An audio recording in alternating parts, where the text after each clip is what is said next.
I've calmed down. I mean, I'm not too out of it yesterday. I wasn't too out of it yesterday. This game ended up being exactly what I thought it was going to be honest with you. In the How Michigan and Ohio State Fans Watch Week 5 video, I think I said that this game was going to be 33-30 or 31-28 or something like that. The final score ended up being 32-29, so I was pretty much spot on. And I knew that Nebraska was going to have a chance at the end of the game to win this one, and that our defense was going to have to make a play, and boy did we make a play. Thank you, Brad Hawkins, for stripping the ball from Adrian Martinez, and thank you, Adrian Martinez, for as good as you were yesterday. Thank you for being your typical self and helping us to get the W. Now, Nebraska, I'm not going to take too much from them. In fact, kudos to them. They played an excellent game. They did everything they needed to win this game. They put themselves in that position, and they are clearly, far and away getting better by the day. A lot of people have said going into that game that they were the best 3-3 team in the nation,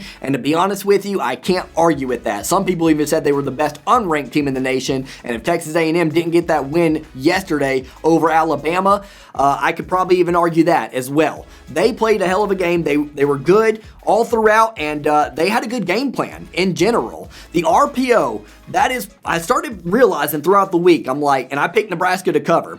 I started realizing throughout the week, and I picked Nebraska to cover when the spread was 3.5, by the way. I started realizing throughout the week, why was Nebraska only a 3.5 point dog? And I started saying to myself, look, the game's not only in Lincoln, it's not only a night game, but it's the RPO against Michigan, and this is only Michigan's second time going away from Ann Arbor on the season. So yeah, it was going to be a tough one, and we don't fare well against the RPO. I'm telling you, man, we're going to be in trouble. We are going to be in trouble. Michigan fans who are starting to get way too optimistic, I know that you guys get mad at me when I say this. You say that I'm being too much of a pessimist, but start to be realistic here. Start to see what we're seeing, okay? Way too many missed assignments down in the flats from the linebackers, and in our secondary yesterday, way too many wide open receivers and tight ends and fullbacks and everything else. Man, we just made so many mistakes on the back end, and I don't think that's going to be a one-game thing. I really don't. I think the RPO, it really sucks us in, and teams are going to take advantage of that. Penn State, when they have Sean Clifford, they run it very well. Michigan State's going to be able to run it against us. Ohio State's going to be able to run it against us. Even Indiana, I'm telling you, watch out for Indiana. I know they're not looking good so far this season. It's been a rough year for them. We knew they would take a little bit of a step down, but maybe not this big of one. But Indiana, we're going to be in trouble against them as well because they run the same kind of offense, and Michigan is just susceptible to it. Now, I do have more confidence in Mike Macdonald to fix that this season than I did Don Brown in the past. Don Brown, Mr. Never Make Adjustments, Dr. Blitz, but never makes adjustments.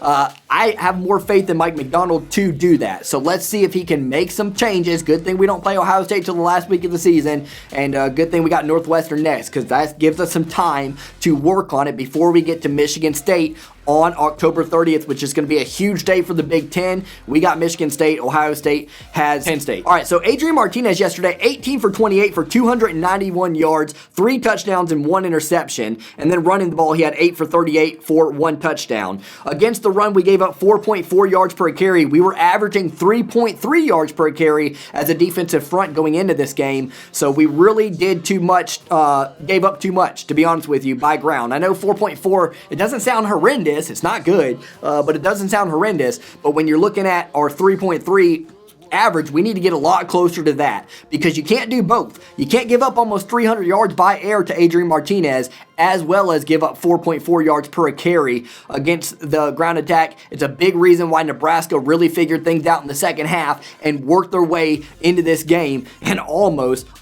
got the W on their home field. So, yeah, we're going to have to figure some things out in the back end. We have got to get better. We have got to get better in the secondary. Dax Hill continues to play well, but the other guys, you know, they're good. Brad Hawkins has some plays, and we had some good plays in the secondary, but for the most part, we're susceptible back there. And again, I could just chalk it up at the RPO attack, but there's other teams that we got to play that are going to run the same kind of thing, so we have to get better. It's not like this is going to be a one-time thing. We have to get better.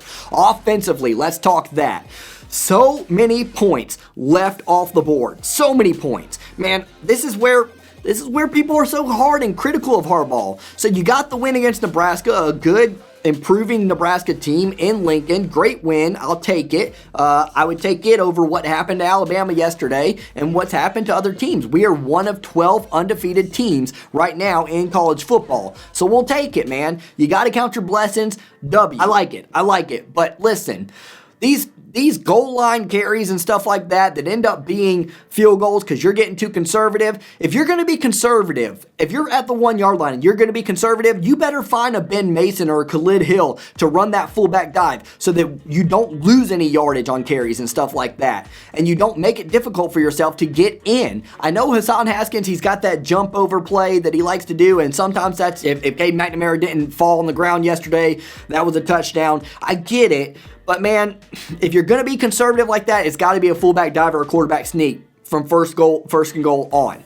You know, because the odds of them stopping 4 straight quarterback sneaks or 4 straight fullback dives from the 1, man, I would take that over handing the ball off and getting stuffed short of it. It's just too slow of a developing play. You can't continue to do this, Michigan. You can't continue to leave 4 points off the board over and over and over again. And you can't settle for field goals against better football teams than Nebraska. It's going to haunt us. It's going to haunt us. Everybody knows it. And we're going to have to start to really put our pedal to the metal.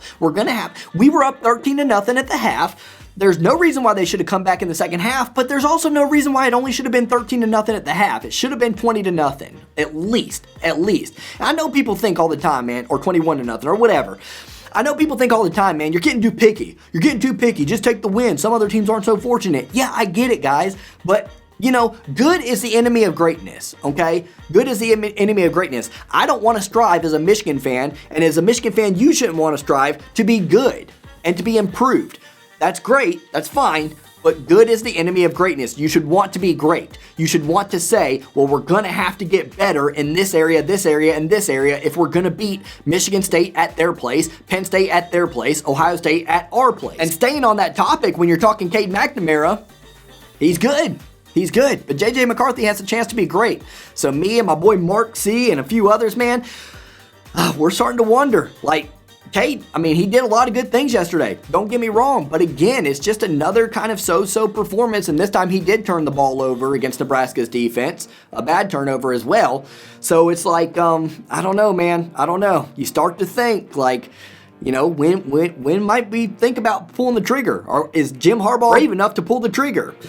You know, we won't keep talking about that. We won't keep harping on it because I just don't think he's going to do it. Running the ball, we ran the ball pretty well yesterday. We had 4.9 yards per carry, but there was a point where we only had 3.9. We had 3.9 and Nebraska had 3.9, and we improved that. And I'm going to tell you why we improved that. This is the one thing that the coaching staff did do well yesterday. I said it to my boy Dustin Miller, loyal subscriber. I said it to him via text. I said, you know what? They saw that Corum, and I said it, man. Corum wasn't, at some point, Haskins had 15 carries, Corum had 6. That was unacceptable. I like Haskins. This is a great 1-2 punch with Haskins and Corum. But if you're going to give somebody more carries, it should be Corum over Haskins, in my opinion. I really wouldn't mind them just being even or close to even. That's fine with me as well. But if you're going to have to make one person be the bigger workhorse, it needs to be Corum, because he can do a little bit more. He's got a little bit more variety to his game. But he had 6 carries and Haskins had 15, and we were at 3.9 yards per carry. All of a sudden we realized that, and we got him 7 carries compared to Haskins 6 from then on out.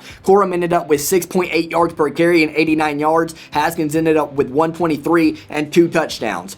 Now the big thing I want to talk about, and we'll end with this, is all year my concern has been the offensive line and the secondary. We already talked about the secondary, and you know, I said before leading up to this game, both sides, both of those two player groups, they had done better this season than what I expected them to do, and I was impressed with them. But yesterday, that concern was highlighted.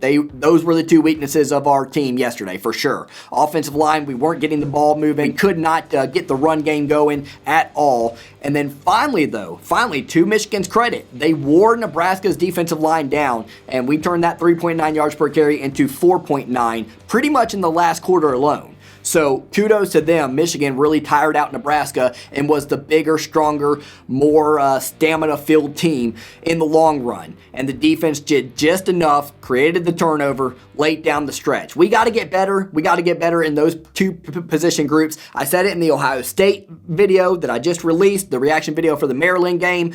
What Ohio State's done well over the years is they make those fixes. They couldn't stop the run this year. So far, they're now starting to work on that, and they only gave up 1.6 yards per carry yesterday against Maryland. Now we know offensive line, secondary, we got to find fixes. We got to communicate better on both ends. And will we make those fixes? Will we make those fixes, and will Harbaugh be a little bit more aggressive? You're going to have to be aggressive. You know, going for it on 4th down and stuff like that, like we did against Wisconsin, that's aggressive, yes. That's brave. But I'm talking more opening up the playbook aggressive. That's going to be very important against very good front seven teams like Michigan State, like Penn State, and like Ohio State can be once they're playing at their best, which they're starting to do. So I'm telling you, man, got to make some improvements.